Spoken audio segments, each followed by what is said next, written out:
Saudara-saudari yang terkasih, saya Romo Aloysius Susilo Wijoyo. Di dalam perayaan Ekaristi ada yang bertanya, apa itu antifon? Antifon itu dari bahasa Yunani, anti yang artinya berlawanan, pon yang artinya suara. Suara yang berlawanan, maksudnya adalah suara yang bersahutan. Ini semacam referen gitu, yang biasanya ada di dalam perayaan Ekaristi itu, antifon pembuka dan antifon komuni. Jadi ada yang membacakan referen antifon atau menyanyikannya, lalu nanti dijawab oleh umat atau paduan suara. Semoga kita bisa memadahkan atau menyanyikan atau menjawab bersahutan antifon dengan penuh penghayatan. Apa itu doa kolekta? Kolekta itu berasal dari bahasa Latin, artinya mengumpulkan. Apa yang dikumpulkan adalah intensi atau wujud doa umat. Biasanya imam itu berdoa dengan membuka, marilah kita berdoa, lalu hening sejenak. Saat hening sejenak itulah maka intensi pribadi doa umat itu didoakan lalu disatukan dengan doa presidensial, doa yang didoakan oleh imam, doa gereja. Dan doa kolekta dahulu disebut doa pembuka, ini menutup ritus pembuka dalam perayaan Ekaristi.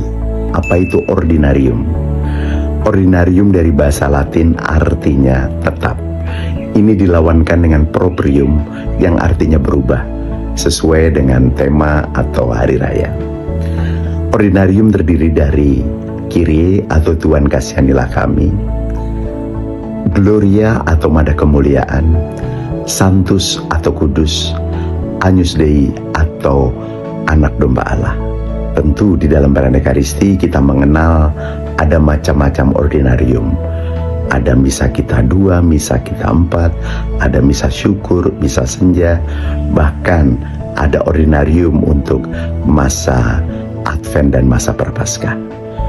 Semoga kita senantiasa mau menyanyikan ordinarium dengan indah yang membuat Ekaristi semakin agung dan megah.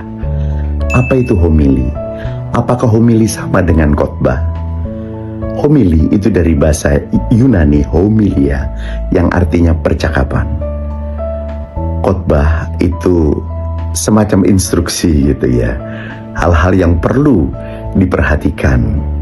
Khotbah dalam konteks peribadatan bisa, tapi juga sering dipakai khotbah dalam acara profan. Sementara kalau homili itu biasanya dibawakan oleh imam atau diakon tertabis dalam konteks peribadatan atau khotbah. Ditafsirkanlah kitab suci, lalu dicobalah mencari renungan yang bisa diterapkan dalam hidup sehari-hari, dalam kehidupan menggereja atau bermasyarakat oleh umat. Di situ ada sapaan gembala kepada umatnya. Homili juga bisa mempunyai unsur sakramental, di mana Yesus hadir menyapa umatnya atau bersabda.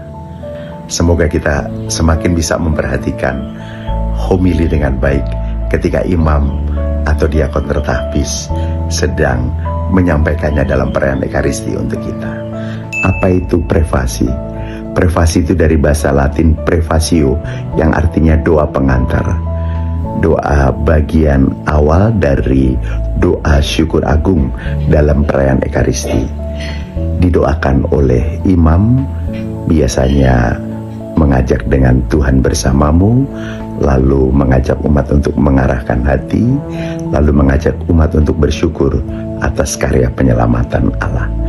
Lalu biasanya diakhiri dengan seruan atau nyanyian umat, yakni lagu ordinarium, kudus atau santus. Ada macam-macam prefasi, prefasi minggu biasa, prefasi hari raya, prefasi Roh Kudus, prefasi Maria, prefasi para rasul, prefasi martir dan lain sebagainya. Apa itu epiklese? Epiklese itu dari bahasa Yunani epiklesis, yang artinya seruan atau doa permohonan. Imam memohon atau berseru kepada Bapa agar mengutus Roh Kudus untuk menguduskan. Yang pertama, menguduskan persembahan, yang kedua, menguduskan umat. Maka epiklese itu ada dua. Satu, epiklese konsekrasi. Dua, epiklese komuni. Dalam epiklese konsekrasi, imam memohon agar Roh Kudus menguduskan roti dan anggur menjadi tubuh dan darah Kristus. Dalam epiklese komuni, imam berdoa agar Roh Kudus menguduskan umat agar setelah menyambut tubuh dan darah Kristus disatukan dengan Yesus sendiri. Apa itu anamnese? Anamnese dari bahasa Yunani anamnesis, yang artinya pengenangan. Imam mengajak umat di dalam bagian doa syukur agung itu mengenang kembali misteri wafat dan kebangkitan Yesus.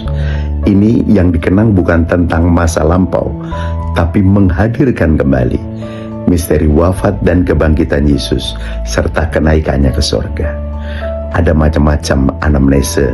Ada 1 AB, 2 AB, 3 AB, tergantung nanti komunikasi imam sebagai pemimpin ekaristi dengan choir atau paduan suara. Apa itu doksologi? Doksologi itu dari bahasa Yunani doxa, yang artinya kemuliaan. Jadi bisa ucapan kemuliaan, madah kemuliaan atau himne kemuliaan. Ini memuji keagungan Allah Tritunggal, Bapa, Putra, dan Roh Kudus.